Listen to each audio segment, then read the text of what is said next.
स्वागत है आप सभी का। वेलकम। हम हैं अमरनाथ आपके साथ और आपकी यह 7 बजे की श्रृंखला जिसमें हम लेकर आते हैं आपके लिए हिंदी की दवाई। तो आइए आरंभ करते हैं आज इस हिंदी की दवाई की परिचर्चा। और पहला सवाल आपके लिए बेहतरीन सा पहला प्रश्न आज हम आपके लिए लेके आए हैं जो आपसे पूछना चाहता है कि कारक क्या है। कर्ता कर्म करण संप्रदान अपादान संबंध अधिकरण रटा तो गुरुजी सब है। तो रटा तो सब है तो कारक है क्या, यहां से बात शुरू होती है। सवाल लिखा हुआ है सीमा कुत्ते से डरती है, इसमें क्या लगाया जाए गुरुजी? से लिखा हुआ है, यहाँ से लिखा हुआ है। अच्छा, तो से लिखा हुआ है तो क्या माना जाए?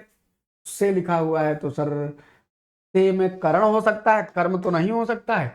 और संप्रदान के लिए होता है वो नहीं हो सकता। अपादान और करण में दुविधा है कि अपादान और करण में क्या माने। तो जब हम अपादान और करण की दुविधा का बात करेंगे तो भैया भयम अपादाने, भयम भयम अपादाने, भय में अपादान होता है। रूल याद रखिए संस्कृत में, तुलना करने के लिए भय यानी डरने डराने के लिए, या अलगाव, कहीं अलगाव हो कहीं तुलना हो कहीं भय हो के लिए अपादान का प्रयोग करते हैं, करण का नहीं। कुत्ते को डराने का कारण मत समझिए, कुत्ते को क्या समझिए? कुत्ते को अपादान समझिए। तो भयम अपादाने, डर में अपादान होता है, यह नियम याद रखिएगा। अगले सवाल पर बढ़ते हैं। कारक के बाद वाक्य शुद्धि का बेहतरीन सा सवाल गढ़ा गया है आपके लिए। इनमें से वाक्य के किस भाग में त्रुटि है, गलती कहाँ है, गलती कहाँ है, ये गलती खोजनी है। सवाल आपसे कह रहा है कि तुम्हारा यह कहना एक हिस्सा मेरे लिए बड़ी बात होगा, कोई अशुद्धि नहीं। दिल क्या कह रहा है? दिल कह रहा है किसी को किसी से सुनो, दिल तो कह रहा है कि सी लगा दे मास्टर साहब। है मास्टर साहब, क्या लगा दे मास्टर साहब? मास्टर साहब सी लगा दे मास्टर साहब। नहीं लगा सकते क्योंकि इसमें कोई अशुद्धि नहीं है, ये वाक्य पूरी तरह सही लिखा हुआ है। रात 9:15 वाली श्रृंखला में वाक्य शुद्धि जब पूछते हैं तो कई बार हम ये बात डिस्कस कर चुके हैं। आपके मन में अभी डर हो तो समझा दें। अब तुमको गुरु जी यहाँ तो बड़ी बात होगी, होना चाहिए, यही ना आ रहा है ना दिल में है? नहीं होगा। सुनो, अगर मैं आपसे सिर्फ एक बात कहता हूं, मैंने एक वाक्य लिखा, तुम्हारा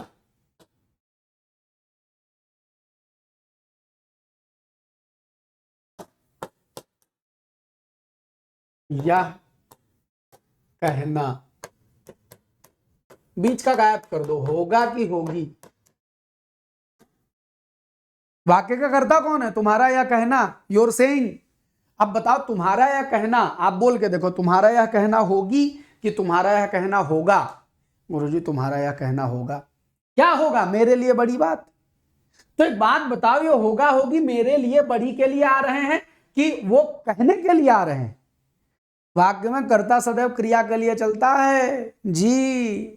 मोहन जा रहा है तो सीता जा रही है, कर्ता क्रिया के लिए चलता है। तो भैया कर्ता क्रिया की अन्विति दोनों ना। तुम्हारा यह कहना मेरे लिए होगा बड़ी बात, तो इसलिए वाक्य में कोई गलती नहीं, तीनों पार्ट एकदम शुद्ध लिखे हैं। याद कर लेना, पूछा हुआ सवाल है। हाँ, पूछा हुआ सवाल है, आ जाएगा, यही माना जाएगा जो हम बताए रहे। अगला सवाल देखो, अभिसार का विलोम क्या होगा? है बात साहब, बढ़िया सवाल बना के लाया तो। अभिसार, ओ गुरुजी वो हम लोग वो पढ़े हैं फिजिक्स, तो फिजिक्स में हमने पढ़ा है कि एक अभिसारी बल होता है, एक अभिसारी बल होता है और एक अपसारी बल होता है जी। अपसारी बल क्या करता है? केंद्र से दूर ले जाता है। अभिसारी बल क्या करता है? केंद्र की ओर लाता है। अभिसरण माने मिलना, अपसरण माने दूर जाना। अभिसार माने मिलना, अपसार माने दूर हो जाना, याद रखिएगा। ठीक ऐसे ही वो क्या होते हैं? लेंस होते हैं, अभिसारी लेंस और अपसारी लेंस।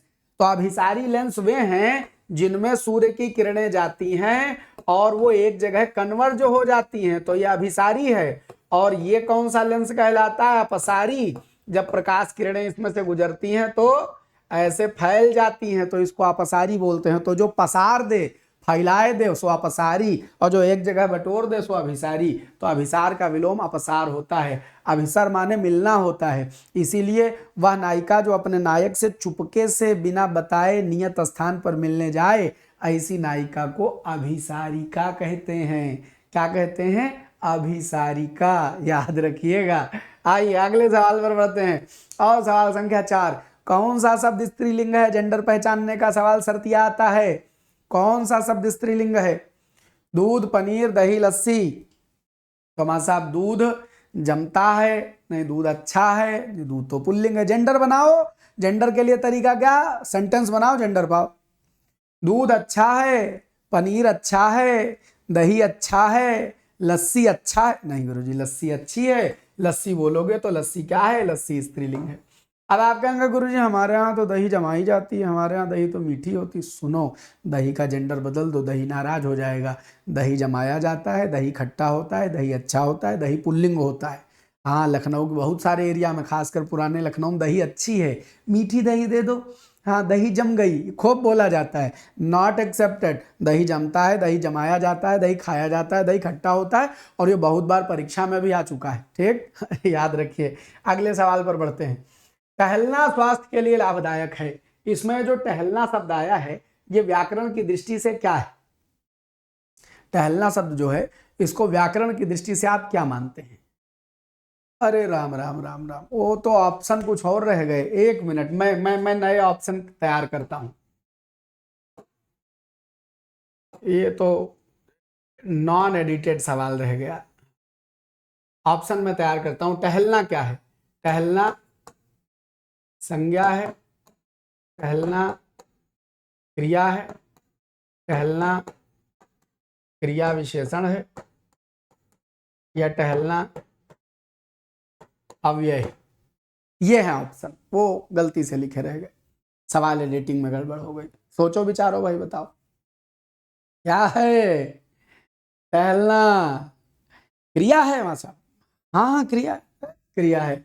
इसको कहते हैं संज्ञा। इस जगह पर, इस वाक्य में टहलना संज्ञा की तरह है, एज अ नाउन। कौन सी संज्ञा? इसको कहा जाता है क्रियार्थक संज्ञा।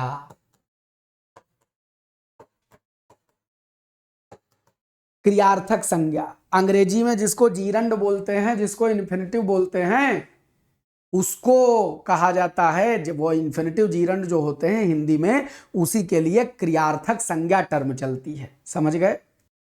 तो क्रियार्थक संज्ञा क्या होती है? जब आप कहते हैं हंसना स्वास्थ्य के लिए लाभदायक है, तो हंसना वैसे तो क्रिया है, लेकिन इस वाक्य में हंसना एज अ नाउन आया है। ऐसी नाउन जो क्रिया का अगर कोई शब्द क्रिया है और उस क्रिया को एक नाउन की तरह उपयोग किया जाए तो वह क्रियार्थक संज्ञा कहलाता है।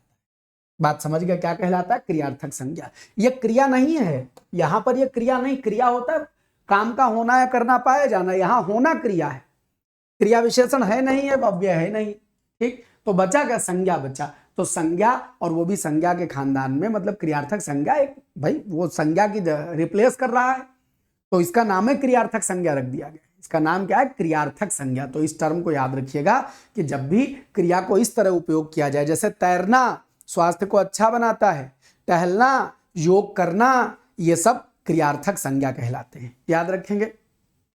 चल, और इसी के साथ एक बात और आपको जान लेनी चाहिए, और वो ये है कि देखो, जब क्रिया को संज्ञा बनाया जाता है, ये क्या है? क्रिया का संज्ञा के रूप में प्रयोग। और एक और जबर खेला होता है, संज्ञा को क्रिया बना लेते हैं। संज्ञा को क्रिया बना लेते हैं। देखो, संज्ञा को क्रिया बनाना, तो इसको कहते हैं नाम धातु क्रिया। नाम माने होता है संज्ञा, धातु माने वर्ब, क्रिया। नाम धातु क्रिया। जैसे हाथ लिखा है, हाथ क्या है? संज्ञा है। इससे हमने बना दिया हथियाना। लात लिखा है, लात से बना दिया लतियाना। तो जब संज्ञा को क्रिया बनाओगे तो उसको नाम धातु कहते हैं, और जब क्रिया को संज्ञा बनाओगे तब उसको क्रियार्थक संज्ञा कहा जाता है। अंग्रेजी वाले जीरंड इन्फिनिटिव कहते हैं और बोलते हैं कि gerund infinitive used as noun, तो एक प्रकार से उस वाक्य में वह संज्ञा ही होते हैं। तो इस वाक्य में टहलना को क्रियार्थक संज्ञा के रूप में प्रयोग किया गया। क्लियर हुआ? अगले सवाल पर बढ़ते हैं। बात समझ में आ गई? कुछ जरूरी लगे तो स्क्रीनशॉट लेकर रख लीजिएगा। इनमें से कौन सा शब्द लोहित का पर्यायवाची नहीं? हाय करम, ये लोहित का होता है। तो सुनो, ये जो लोहित है, ये लोहित होता है लहू, लोहू, खून, रक्त। तो गुरुजी रुधिर और शोणित, तो ये तो पढ़ा था। ये कीलाल और कासारी में कौन सा माने कौन सा न माने? तो सुनो, कासारी नहीं है। कासारी फर्जी बनाया गया शब्द है। कास माने खांसी, अरि माने दुश्मन। तो कासारी माने खांसी की दवाई, खांसी का दुश्मन या खांसी की दवाई। अगर कोई हो तो उसको कासारी बोलेंगे, तो ये अलग शब्द है। अब सुनो, कीलाल बड़ा गजब शब्द दे रहा हूं तुमको। कीलाल जो होता है बच्चा, वो अनेकार्थी शब्द है। मजे की बात यह है कि कीलाल का एक अर्थ पानी होता है और कीलाल का एक अर्थ होता है अनेकार्थी। तो आप समझते हैं ना, एक शब्द के अनेक अर्थ होने को ही तो अनेकार्थी कहते हैं। तो कीलाल माने क्या हो जाता है? पानी और खून। और कीलाल, यहाँ कीलाल खून के लिए चलाएगा। कासारी अलग शब्द है, तो कासारी को काहे टेंशन में लेंगे? तो याद रखेंगे, शोणित कहें, रुधिर कहें, कीलाल कहें, लोहित कहें, लहू कहें, खून कहें, रक्त कहें, सब एक है और कासारी अलग है। शोणित से याद करिए, ओ मैया शोणित बीज हरे, माता जी की आरती में गाते हो। शोणित बीज माने रक्त बीज। रक्त बीज को मार दिया माता तुमने, हरण कर लिया, मार दिया, उससे मुक्ति दिला दी। तो शोणित बीज हरे माने रक्त बीज हरे। ठीक है? तो एक अनेकार्थी भी मिल गया, इतने पर्यायवाची भी मिल गए। अगले सवाल पर चलो भाई। इनमें से शुद्ध वर्तनी वाले शब्द का चयन करें। बहुत बढ़िया सवाल। वर्तनी तो मास्टर साहब दिल तोड़ने वाली होती है आपके, हैं? दुरावस्था, अनुवांशिक, मनश्चिकित्सक, जाज्वल्यमान। क्या माना जाए? क्या माना जाए? क्या माना जाए? तो सुनो, क्या माना जाए? जाज्वल्यमान गलत लिखा है। दुरावस्था गलत लिखा है। अनुवांशिक तो नितांत गलत लिखा है। अकेले मनश्चिकित्सक सही लिखा है। क्या है गुरुजी, एकदम, हाँ मतलब एकदम दिल तोड़ दे रहे हैं। आओ व्याख्या करते हैं। सुनो, सही शब्द होता है जाज्वल्यमान। जा, जा बेवफा जा, जा ज्वल्य, जाज्वल्यमान। ठीक। दुरावस्था गलत क्यों लिखा है? क्योंकि दुह में जब अवस्था जोड़िएगा तो शब्द बनेगा दूरावस।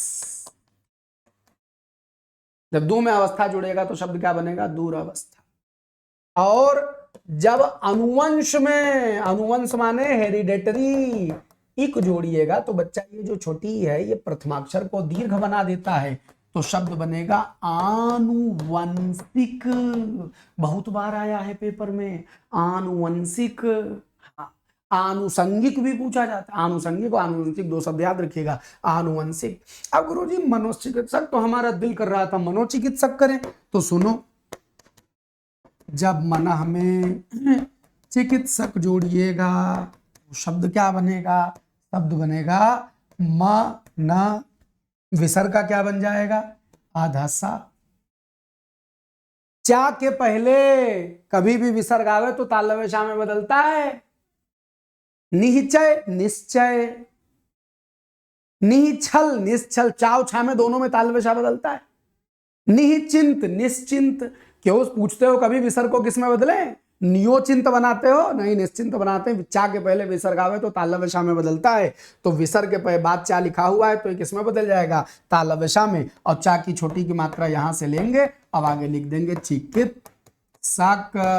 मन की चिकित्सा करने वाले के लिए सही शब्द होता है मनस चिकित्सक। और आप इतनी समझदार हो गए हमारी संगत में कि इस वाले शा का ये सिंबल होता है।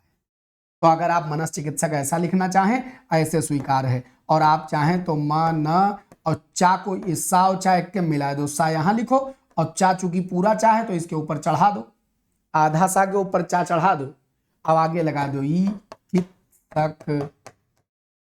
तो both are the ways to write मनस चिकित्सक। आप चाहे ऐसे मनस चिकित्सक लिख लो और चाहे ऐसे मनस चिकित्सक लिख लो, एक कई बात है। ठीक, तो याद रखना कभी भी मनोचिकित्सा नहीं। अच्छा, और मजे की बात, अगर यही मनः विज्ञान होता तब ये मनोविज्ञान हो जाता, क्योंकि ये चा नहीं है, ये चा नहीं है, ये क्या है? ये तो वाह है। तो वाह के लिए नियम अलग है। तो मास्टर साहब ये इतने नियम कैसे पता चलेंगे? संधि पढ़ाई है हमने, संधि सुधारेगी वर्तनी शुद्धि। जाइए इसी चैनल पर प्लेलिस्ट पड़ी हुई है संधि की, एक बार स्वर व्यंजन विसर्ग पढ़ लीजिए, जीवन भर को न सुधर जाए संधि शुद्धि तो कह देना, तो आपको पढ़ लेना चाहिए जाकर के। ठीक है, आइए आगे बढ़ते हैं। 7 नंबर हो गया, 7 नंबर के बाद अगले नंबर 8 नंबर। सत्याग्रह का संधि विच्छेद क्या होगा? संधि विच्छेद क्या होगा? सरल सरल सरल, बड़ा सरल सवाल लग रहा है। सत्याग्रह को जोड़ेंगे तो बड़ा आ कैसे बनेगा? गलत हो गया। सत्याधन अग्रह का कोई सेंस नहीं बनता है, खाली सत्य का कोई मतलब नहीं है, सत्य धन आग्रह ही बनेगा। ये छोटा ये बड़ा मिलेगा तो बड़ा बन जाएगा, सत्य आग्रह विल बिकम सत्याग्रह। क्या बनेगा? सत्याग्रह। ठीक, चल अगले सवाल पर। महाभोज किसकी रचना है? महाभोज किसकी रचना है? शिवानी की है, मन्नू भंडारी की है, मैत्रेयी पुष्पा की है, महादेवी वर्मा की है। सब हिंदी के स्वनाम धन्य नाम है। तो सुनो, शिवानी जो है ये हमारी फेवरेट लेखिका है। इनका वास्तविक नाम गौरा पंत है और इनकी 2 किताबों ने हमको इनका दीवाना बना दिया, इनके लेखन का। एक कृष्णकली इनका उपन्यास है, इनका उपन्यास कृष्णकली है। और भी हैं, 14 फेरे है, श्मशान सिद्धा है, बहुत सारे हैं, लेकिन ये इन्होंने नहीं लिखी है महाभोज। महाभोज लिखी है मन्नू भंडारी ने। महाभोज किसने लिखी है? मन्नू भंडारी। मैत्रेयी पुष्पा जी भी महत्वपूर्ण नाम है, महादेवी वर्मा जी भी महत्वपूर्ण नाम है। महादेवी वर्मा जी तो आप खूब जानते हैं। इसमें मैत्रेयी पुष्पा जी की भी एक किताब आपको याद रखनी चाहिए। महाभोज सबसे ज्यादा पूछेंगे मन्नू भंडारी की। मैत्रेयी पुष्पा जी का एक उपन्यास है इदन नमम, इदन इदम न, तो इदन न बनेगा, इदन न मम, इदन नमम, यह मेरा नहीं है, इसका अर्थ होता है इदन नमम। और उसके अलावा इनकी आत्मकथात्मक कृतियां 2 बड़ी फेमस हैं। एक है गुड़िया भीतर गुड़िया, गुड़िया भीतर गुड़िया, और एक है कस्तूरी कुंडली बसे।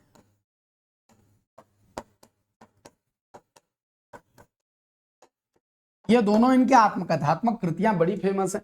इदन नमम इनका एक उपन्यास है, उसके अलावा चाक एक उपन्यास है। तो ये कृतियां मैत्रेयी पुष्पा की, मन्नू भंडारी जी की महाभोज, शिवानी की कृष्णकली, 14 फेरे आदि, ये याद रखिएगा। महादेवी वर्मा जी को तो आप जानते ही हैं, तमाम रचनाएं गाहे बगाए हम लोग इनकी पढ़ते रहते हैं। तो ये एक महत्वपूर्ण नाम है। ये नए लोग हैं, मैत्रेयी पुष्पा जी अभी हैं, तो आपको ये जरूर याद कर लेना चाहिए। आजकल ये नए राइटर की कहानियां किताब पूछ लेते हैं। गर्मी की छुट्टियों में वह पहाड़ घूमने गया, इनमें से उपर्युक्त वाक्य की शुद्धता के संबंध में उचित विकल्प का चुनाव करिए। आपको लगता है कोई हिस्सा गलत है तो उसको चेक कर दीजिए, गलत है, लगता है सब सही है तो कह दीजिए इनमें से कोई नहीं। गर्मी की छुट्टियों में वह पहाड़ में घूमने गया। भाई साहब यही मेम से हमको दिक्कत, अंदर घुसा पहाड़ पहाड़ दरवाजा खोलो, हम अंदर आ रहे हैं। हाँ, गर्मियों में पहाड़ में गया, पहाड़ में नहीं होगा, ये बी पोर्शन गड़बड़ है। ठीक है, अगला सवाल, भूमिजा का अर्थ क्या है? ये कैसे गलत होगा गुरुजी? अब तो संगत में इतना आ ही गया है। देखो भैया, जा पर रुक जा पर बड़ा की मात्रा लगाओ तो भाव निकलता है। यहाँ देखो, सबसे मिटाना चाहते हैं तो लिख जाता है। जा लिखा हो तो जा का अर्थ होता है जन्म लेने वाली, अर्थात स्त्रीवाची शब्द बन जाता है।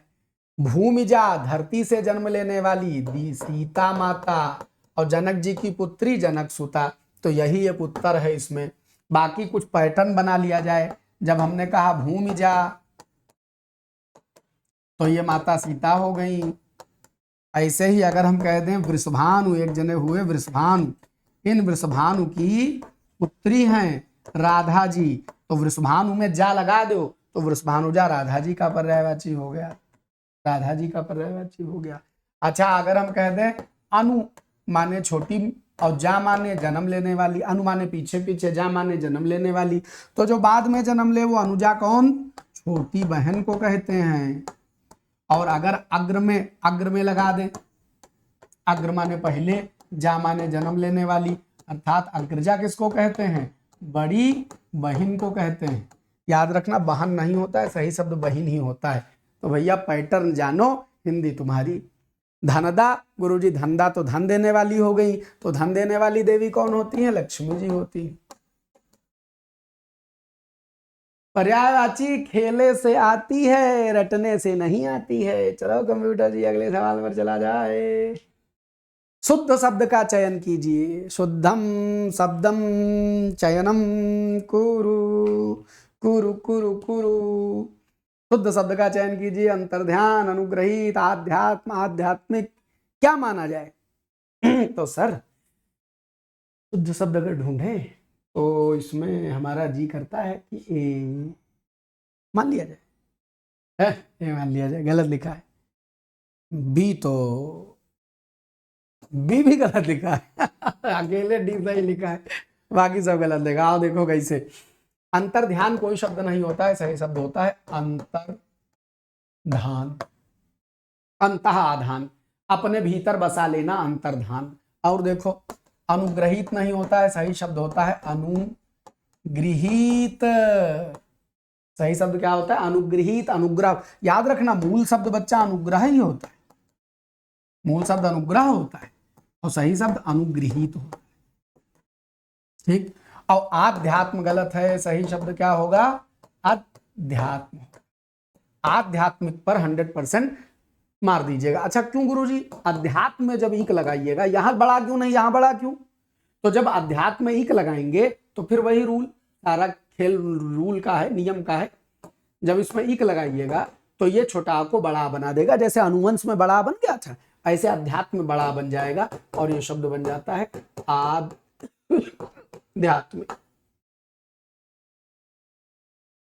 रस आ रहा है, आएगा काहे नहीं।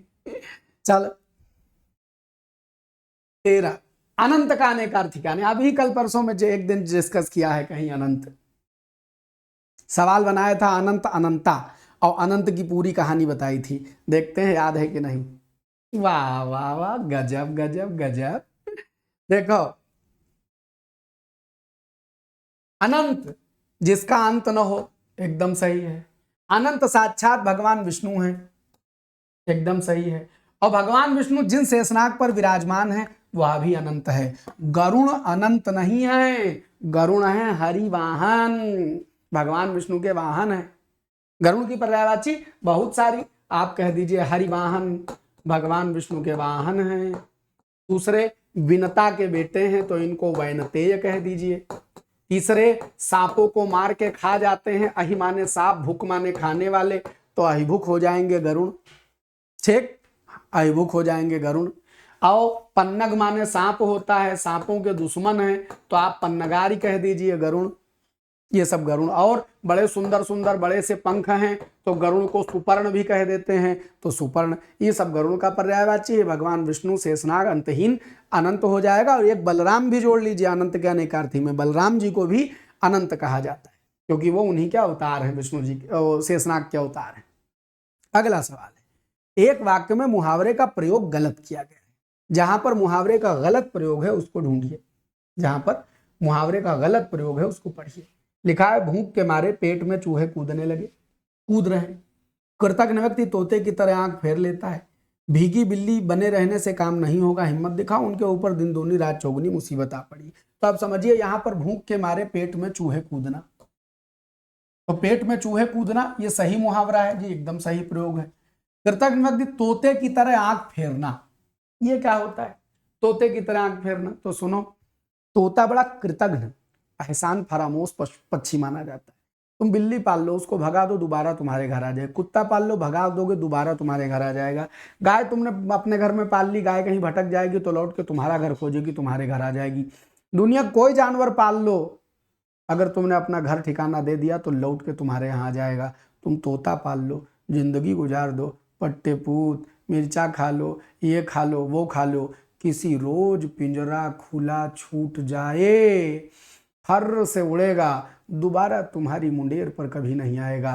तो एहसान फरामोश, इसीलिए तोते की तरह नजर फेर लेना ये मुहावरा प्रचलित हो गया। कोई आदमी तुम उसके बड़े खास रहे हो, तुमने उसके लिए बड़े काम किए हो, और फिर जब वो आपका समय आए वो मुंह घुमा के चला जाए, पलट के देखे तक नहीं, तो उसको बोलेंगे तोता चश्म।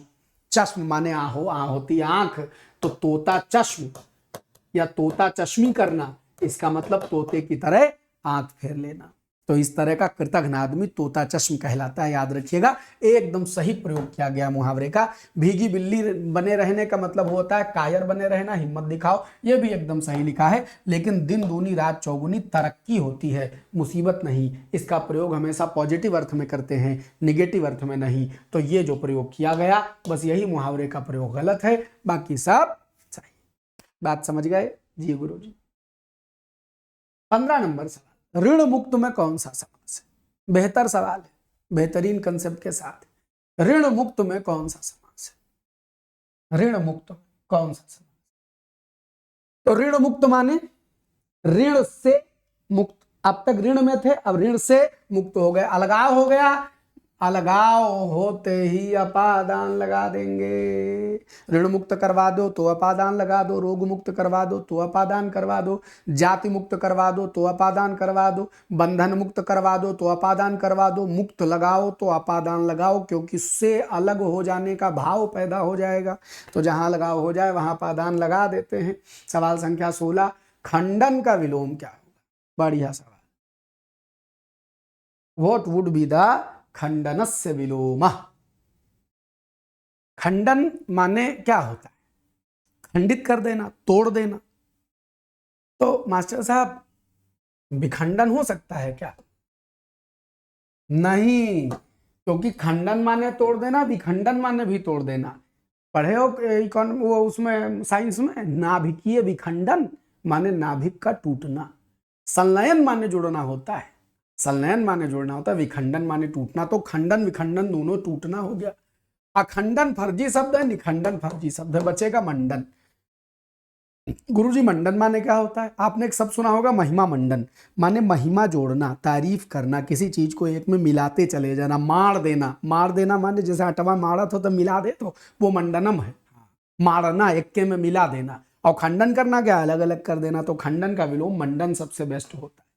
खंडन विखंडन दोनों का विलोम मंडन होता है। हाँ, ये अलग बात है, मंडन न लिखा हो, संलयन लिखा हो माने जोड़ देना, मतलब खंडन माने तोड़ना, और जोड़ने के अर्थ में जो ऑप्शन में लिखा उसको आंसर मान लेंगे। इनमें से किसे हिंदी खड़ी बोली का जनक माना जाता है? सरापा। ये सामान्यतः हिंदी के प्रथम कवि माने जाते हैं, ज्यादातर लोग इनको हिंदी का पहला कवि स्वीकार करते हैं, लेकिन ये खड़ी बोली के जनक नहीं है। चंद्रबरदाई प्रथम महाकाव्य के प्रणेता पृथ्वीराज रासो के माने जाते हैं।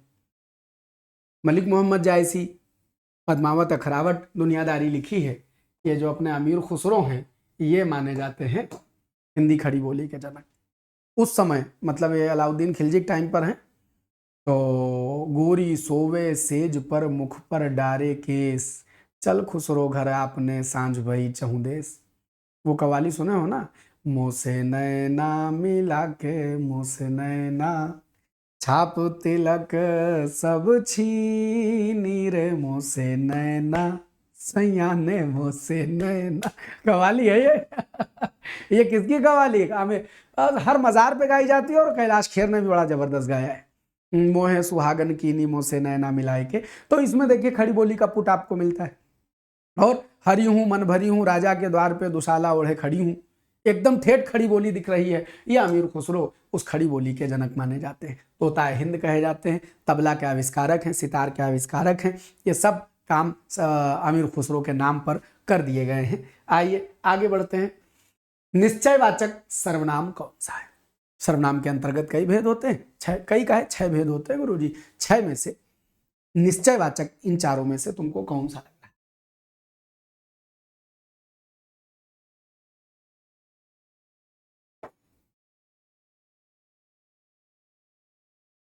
इसमें जो क्या है, ये क्या है? प्रश्न है। कौन प्रश्न है? कुछ अनिश्चय है, यह एकदम उंगली दिखा के 100% यही निश्चयवाचक है।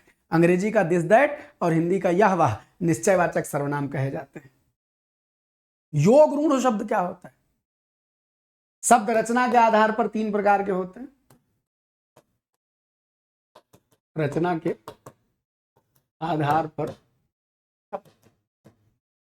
एक होता है रूढ़, दूसरे होते हैं यौगिक और तीसरे होते हैं योग रूढ़।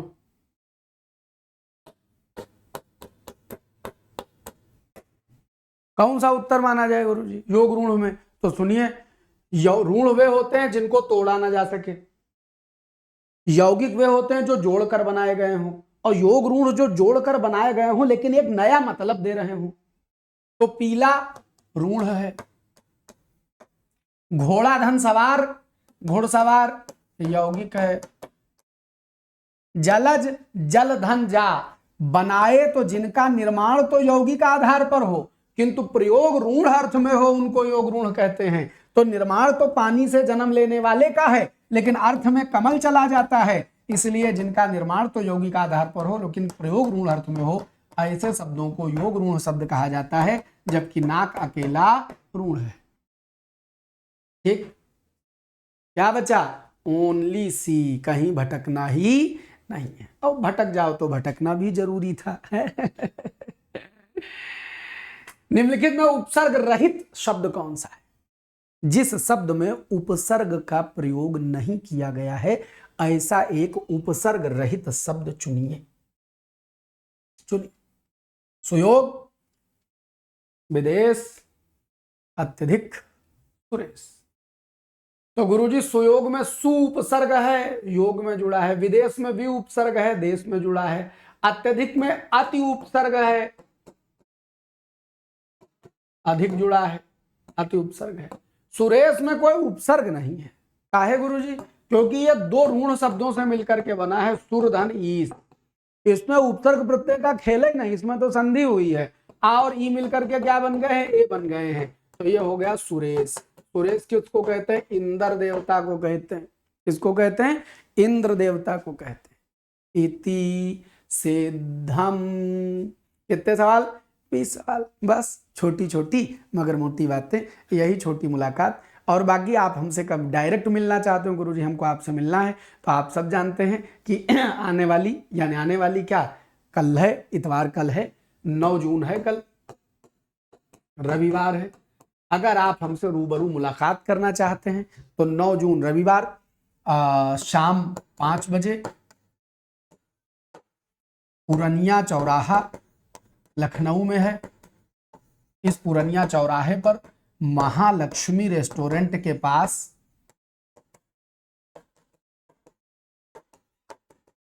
एक माध्यम आईएएस है, उनकी लाइब्रेरी भी है और कोचिंग भी है। तो माध्यम आईएएस का क्लासरूम है, इन्हीं से बात हुई है। सर ने आमंत्रित किया है कि यहाँ आइए, आप अपनी मुलाकात कर लीजिए। तो आप अगर हमसे रूबरू मिलना चाहते हैं तो कल रविवार शाम 5 बजे जरूर आइए, आपका इंतजार रहेगा। और इस दिन जब आएंगे तो साथ में क्लास भी होगी, एक क्लास छोटी मोटी ये कर बहुत सारी बातें होंगी, लेकिन एक परिचर्चा निबंध की होगी। निबंध लेखन पर एक परिचर्चा होगी। निबंध लेखन की एक छोटी सी कार्यशाला है, तो निबंध लेखन आप आएंगे तो कुछ तो, बाकी जब निबंध हो जाएगा उसके बाद हमारी आपकी पर्सनल बातचीत होगी। इंडिविजुअल मीट है, ये मिलना उद्देश्य है। अब आए हैं तो कुछ बता दिया जाए, यह ख्याल था, तो निबंध लेखन भी उसमें रख लिया गया है। बाकी आपको रूबरू मिल करके कुछ सवाल जवाब करना हो, कुछ बातें करनी हो तो आप आइए, आपका स्वागत रहेगा। ये मीट है 9 जून रविवार शाम 5 बजे, पूर्णिया चौराहा, महालक्ष्मी रेस्टोरेंट, माध्यम IS। कोई डाउट है जीतते में? रंच मात्र भी। और बाकी आप सब जानते हैं कि हमारा ऐप है हिंदी भास्कर बाई अमरनाथ, हिंदी भास्कर बाई अमरनाथ। आप इस ऐप को डाउनलोड कर लीजिए। इसमें एक जूनियर असिस्टेंट का बैच है, इसमें रक्षक बैच है, और इसमें जूनियर असिस्टेंट का बैच है, और सिपाही का बैच है जिसको हम रक्षक बैच कहते हैं, और उसके अलावा RO सचिवालय का बैच चल रहा है। और बाकी किसी तरह आपको कोई दिक्कत आ रही है ऐप से रिलेटेड, आपके मन में कोई सवाल है, सर जी क्लास नहीं मिल पा रही है या कोई दिक्कत है, तो इन सब बातों के लिए आपको 2 नंबर हमने दिए हैं। ये नंबर है जिस पर आप 9696 930 800, इस नंबर पर आप व्हाट्सएप कर सकते हैं। बाय द वे, आपको इस पर व्हाट्सएप पर रिप्लाई ना मिले या आपको लगे कि नहीं हमको अर्जेंट पूछना है, तो आप 9984 00 11 82 इस नंबर पर आप कॉल कर सकते हैं। ये आपके लिए। बहुत बहुत धन्यवाद। आप सब खूब खुश रहें, मस्त रहें, बिंदास रहें, सदा सर्वदा आनंदित रहें। इसी शुभकामना के साथ आज के एपिसोड में इतना ही। तब तक के लिए जय, बाय बाय।